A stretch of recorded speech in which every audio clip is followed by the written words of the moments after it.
Hi guys, मैं योगेश बघेल अपना YouTube channel Y B solution पर आप सभी का स्वागत करता हूं। दोस्तों, कल हमने एक्सरसाइज 3.3 का सेकंड क्वेश्चन तक किया था। आज हम क्वेश्चन नंबर 3 करेंगे। तो क्वेश्चन नंबर 3 है आपका कि निम्न समस्या में से रैखिक युग्म बनाइए और उन युग्म को प्रतिस्थापन विधि द्वारा हल कीजिए। तो इसका फर्स्ट पार्ट है कि दो संख्याओं का अंतर 26 रुपये है, एक संख्या दूसरी संख्या की 3 गुनी है, तो वो संख्याएं याद करनी है। तो माना पहली संख्या क्या मान x और दूसरी संख्या हम मान लेते हैं y। तो बोल रहा है क्वेश्चन कि दो संख्याओं का अंतर 26 रुपये है, तो x माइनस वाई बराबर 26, इसको इक्वेशन 1 मान लेते हैं। अब दूसरी इक्वेशन में बोल रहा है कि एक संख्या दूसरी संख्या की 3 गुनी है, तो एक संख्या क्या है x, दूसरी संख्या क्या है 3y, 3 गुनी है, तो इसको हम इक्वेशन 2 मान लेते हैं। तो इसमें हमको पहले ही x की वैल्यू प्राप्त हो चुकी है, तो x का मान समीकरण 1 में रखने पर, समीकरण 1 में रखेंगे x का समीकरण 1 ये है, तो 3y माइनस वाई बराबर 26, तो 3 में से 1 गया तो 2y बराबर 26, y बराबर 26 बटे में 2, 2 से 2 कैंसिल हो जाएगा 13, तो y का मान आ गया हमारे पास 13। y का मान समीकरण, तो दोस्तों यहाँ पे हमने समीकरण 1 यूज किया था, अब हम समीकरण 2 यूज करेंगे। तो सेकंड में रखने पर, सेकंड क्या है x बराबर 3, y क्या है 13, तो x की वैल्यू आ गई 39। तो दोस्तों यह क्वेश्चन कंप्लीट हो चुका है। पहली संख्या क्या निकली हमारे पास 39 और दूसरी संख्या आई है हमारे पास 13। तो अब हम इसका सेकंड पार्ट करते हैं। तो दोस्तों अब हम इसके सेकंड पार्ट पर आते हैं। तो सेकंड पार्ट है कि दो संपूरक कोण हैं, बड़ा कोण छोटे कोण से 18 डिग्री अधिक है, तो वो ज्ञात करने हैं। तो संपूरक कोण क्या होता है, संपूरक कोण का योग होता है 180। तो वो बोल रहा है कि दो संपूरक कोण में बड़ा कोण छोटे कोण से 18 डिग्री अधिक है। तो माना बड़ा कोण मान लेते हैं हम x और छोटा कोण y। अब वो बोल रहा है कि बड़ा कोण छोटे से 18 डिग्री अधिक है, तो बड़ा कोण छोटे से 18 अधिक है, तो x ये माइन y बराबर 18, इसको इक्वेशन 1 मान लेते हैं। अब हमको पता है कि संपूरक कोण का योग 180 डिग्री होता है, तो योग क्या है x प्लस वाई बराबर 180, इक्वेशन 2। तो हम समीकरण 1 को रखते हैं, x की वैल्यू निकाल लेंगे हम 18 प्लस में y, x का मान समीकरण सेकंड में रखने पर, समीकरण सेकंड में रखेंगे x का मान, तो x का मान कितना 18 प्लस y बराबर 180, तो 2y हो गया इधर 180 में से 18, 180 में से 18 जाएंगे तो 162 बचेगा, तो y की वैल्यू आ जाएगी 162 बटे में 2, क्योंकि इधर ये डिवाइड में आ जाएगा, तो 2 से कट जाएगा 81 बार। y का मान समीकरण 1 में रखने पर, समीकरण 1 कौन सा है ये, तो x बराबर 18, y कितनी वैल्यू आई है 81, तो x बराबर 99, तो बड़ा कोण 99 निकला है और छोटा कोण आया है 81। अब दोस्तों यह क्वेश्चन कंप्लीट हो गया। अब हम इसके थर्ड पार्ट पर आते हैं। तो थर्ड पार्ट क्या है कि एक क्रिकेट टीम में कोच ने 7 बल्ले 6 गेंद 38 रुपये में खरीदी, और फिर बाद में उसने 3 बल्ले और 5 गेंद 1750 रुपये में खरीदी, तो गेंद का मूल्य बताना है। तो माना बल्ले का मूल्य हम मानते हैं x और फिर गेंद का मूल्य मान लेते हैं y, तो वो बोल रहा है पहले कि 7 बल्ले 6 गेंद 3800 रुपये में। तो 7 बल्ले क्या है x और 6 गेंद क्या है y, 3800 रुपये में, इक्वेशन 1। और फिर बाद में 3 बल्ले यानी 3x प्लस 5 गेंद क्या है y, 1750 रुपये में। तो गेंद की कीमत ज्ञात करनी है। तो हम इक्वेशन सेकंड से x की वैल्यू निकाल लेंगे। तो 3x बराबर 1750 माइनस 5y, x बराबर 1750 माइनस 5y अपॉन 3। तो x का मान समीकरण 1 में रखने पर, समीकरण 1 है ये हमारे पास। तो 1750 minus 5y upon 3 plus 6y बराबर 3800। तो 1750 की गुना 7 से करो तो 7 पंजे 35, 7 5 12, तो माइनस 7 पंजे 35y अपॉन 3 प्लस 6y बराबर 3800। अब इसका कुछ नहीं है तो 1 एलसीएम आ जाएगा 3, तो 12 2 50 यानी कि 12250 माइनस 35y, तो यहाँ 1 है यहाँ 3 है तो गुना करेंगे 3 और 3 6 जा 18y बराबर 3800। अब 35 में से 18 गए तो कितने बचे 17, यानी कि 12250 माइनस 17y बटे में 3 बराबर 3800। अब 3800 यहाँ डिवाइड में इधर मल्टीप्लाई में आ जाएगा तो गुना में 3, तो ये आ जाएगा इस प्रकार। तो 38 दिया 114 0, तो 12250 माइनस 17y और ये y इधर प्लस में चले जाएगा, 17y ये इधर चले जाएगा तो 12250 माइनस 11400 बराबर 17y। इसमें से इसको घटा दो तो 0 5 12 में 4 गए 8, यहाँ 1 यानी 0 0 यानी कि 850 बराबर 17y। तो y का मान क्या आ जाएगा 850 बटे में 17, 17 पंजे 85, तो y का मान आ गया 5। y का मान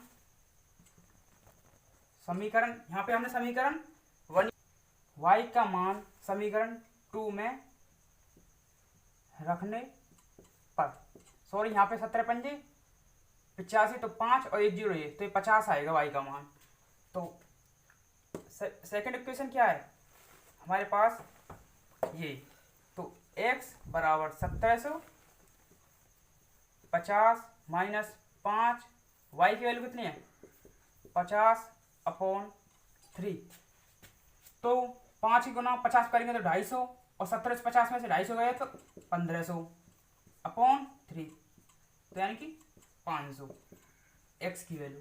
तो बल्ले का मूल्य कितना आ गया हमारे पास 500 रुपये और गेंद का मूल्य आ गया हमारे पास 50 रुपये। अब हम इसके फोर्थ पार्ट पर आ चुके हैं। अब हम इसके फोर्थ पार्ट पर आ गए हैं। तो फोर्थ पार्ट है आपका कि एक नगर टैक्सी में टैक्सी के भाड़े में एक नियत भाड़े के अतिरिक्त चली गई दूरी पर भाड़ा सम्मिलित किया जाता है। 10 किलोमीटर की दूरी पर 105 रुपये, 15 किलोमीटर की दूरी पर 155 रुपये लेता है और नियत भाड़ा तथा प्रति किलोमीटर भाड़ा ज्ञात करना है। एक व्यक्ति को 25 किलोमीटर की यात्रा करने के लिए कितना भाड़ा देना पड़ेगा। माना नियत भाड़ा मानते हैं हम x और अतिरिक्त भाड़ा मानते हैं हम y। अब वो बोल रहा है कि नियत भाड़ा तो है ही है और 10 किलोमीटर दूरी के लिए 105 रुपये है। तो x बराबर 10 किलोमीटर अतिरिक्त दूरी के लिए 105 रुपये, इक्वेशन 1। अब वो बोल रहा है और 15 किलोमीटर की दूरी के लिए 155 रुपये। तो x बराबर 15 किलोमीटर की दूरी के लिए 155 रुपये। तो अब हम इससे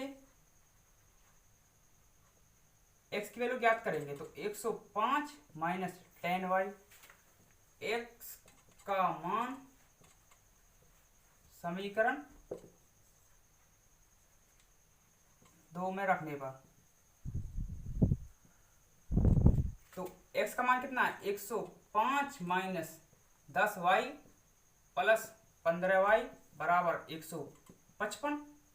तो 105 माइनस 10y प्लस 15, तो 105 प्लस 5y बराबर 155। 5y 105 इधर प्लस का इधर माइनस का हो जाएगा तो 50 बचेगा, y बराबर 10। तो y का मान समीकरण, यहाँ पे समीकरण 2 यूज किया तो हम समीकरण 1 यूज करेंगे, यानी कि ये वाला 1 में रखने पर समीकरण 1 क्या है ये। तो x बराबर 105 माइनस 10 और गुना में 10, तो x बराबर 5 रुपये। अब वो क्वेश्चन में बोल रहा है लास्ट में कि एक व्यक्ति 25 किलोमीटर की यात्रा करने के लिए कितना भाड़ा देना होगा।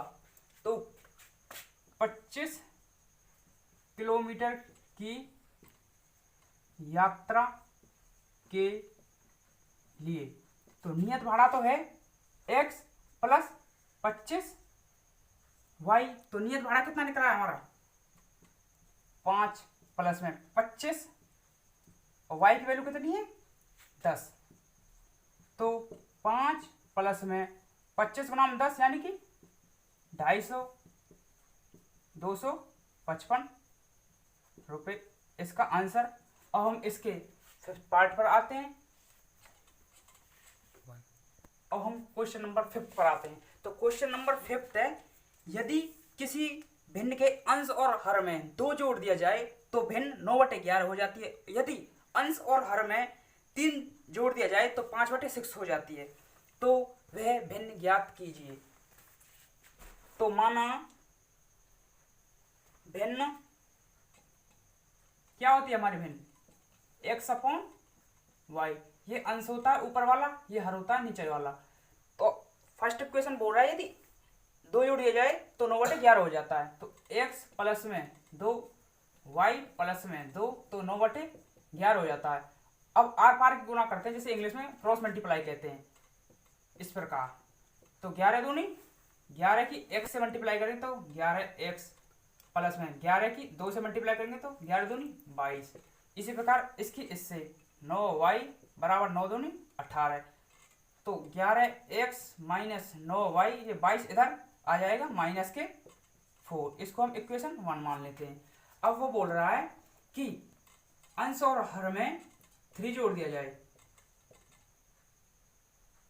तो हो जाता है आपका 5/6। अब फिर क्रॉस मल्टीप्लाई करेंगे हम इसकी। तो 6 की x से करेंगे तो 6x जमा 6 की 3 से 6 तिया 18 बराबर 5 की 5 y बराबर 5 तिया 15। तो 6x माइनस 5y बराबर -3, इक्वेशन सेकेंड। अब हम इक्वेशन इससे x की वैल्यू ज्ञात करते हैं। तो 6x बराबर -3 प्लस 5y, x बराबर 5y -3, क्योंकि हम आगे पीछे लिख लिए हैं, अपॉन 6। x का मान आ गया। x का मान समीकरण 1 में रखने, समीकरण 1 क्या है, समीकरण 1 ये है। तो x क्या है 11, 5y -3 अपॉन 6 -9y बराबर -4।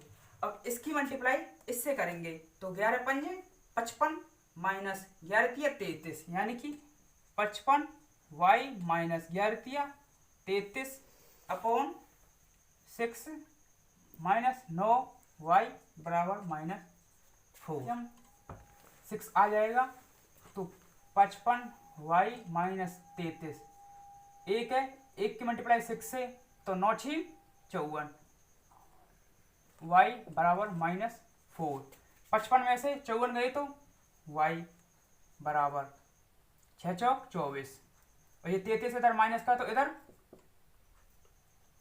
प्लस का, तो y का मान आ गया हमारे पास 9।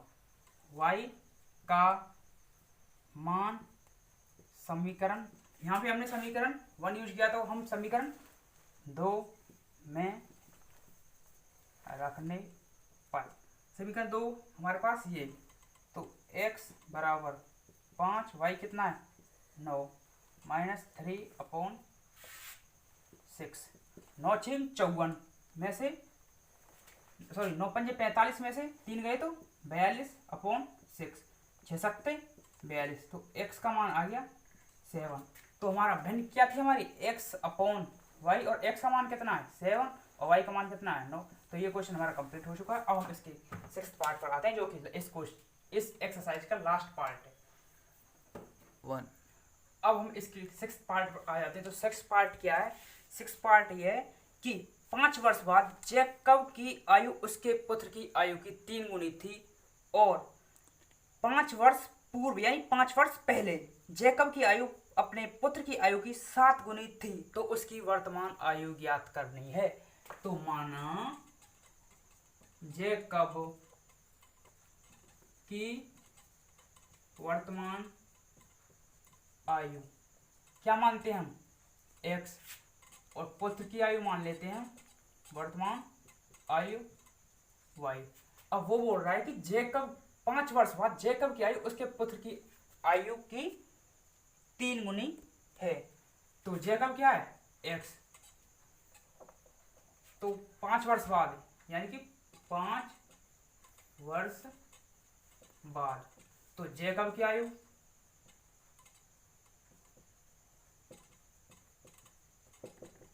एक सौ प्लस 5 हो जाएगी, और उसके पुत्र की आयु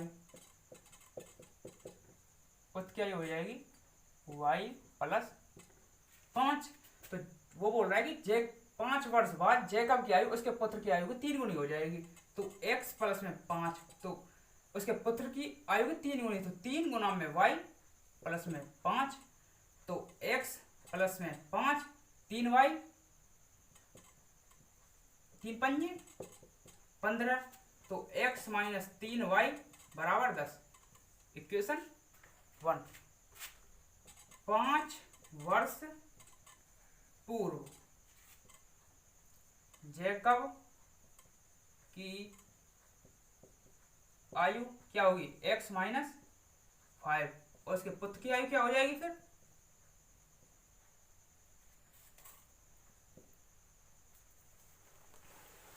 y माइनस 5। अब वो बोल रहा है कि 5 वर्ष पूर्व उसके पुत्र की आयु उसकी आयु की 7 गुनी थी, तो x माइनस 5 उसके पुत्र की आयु की 7 गुनी थी, तो x माइनस 5 7y माइनस 7 पंजे 35, x माइनस 7y, क्योंकि 7 इधर माइनस का हो जाएगा, और 35 इधर आ जाएगा माइनस 30। इक्वेशन 2। अब हम इक्वेशन समीकरण 1 से x की वैल्यू निकाल लेते हैं। तो x बराबर 10 प्लस में 3y, ओके। x का मान समीकरण 2 में रखने पर, समीकरण 2 ये हमारे पास 10 प्लस में 3y माइनस 7y बराबर माइनस का 30, तो माइनस 4y 10 बराबर माइनस 30 -4y बराबर, ये माइनस का 30 है इधर, तो ये माइनस का हो जाएगा, तो ये माइनस का हो जाएगा 40, माइनस से माइनस कैंसिल हो जाएगा, तो y बराबर 10 आएगा। 40 अपॉन 4 से 4 दाएँ 40, तो y की वैल्यू आ गई 10, यानी कि y कौन है हमारा, उसका पुत्र। y का मान, यहाँ पे हमने इक्वेशन सेकंड यूज करी थी, अब हम इक्वेशन फर्स्ट यूज करेंगे। इक्वेशन 1 में रखने पर, इक्वेशन 1 कौन सी हमारे पास, ये तो x बराबर 10 प्लस में 3, y कितना हमारा 10 प्लस में 3 दाएँ 30, तो x का मान आ गया हमारे पास 40। तो जैकब की वर्तमान आयु है हमारे पास 14 और उसके पुत्र की आयु है हमारे पास 10। तो दोस्तों आज हमारी एक्सरसाइज 3.3 कंप्लीट हो चुकी है। प्लीज़ हमारे चैनल को लाइक करें, सब्सक्राइब करें और फॉलो करें। Thank you.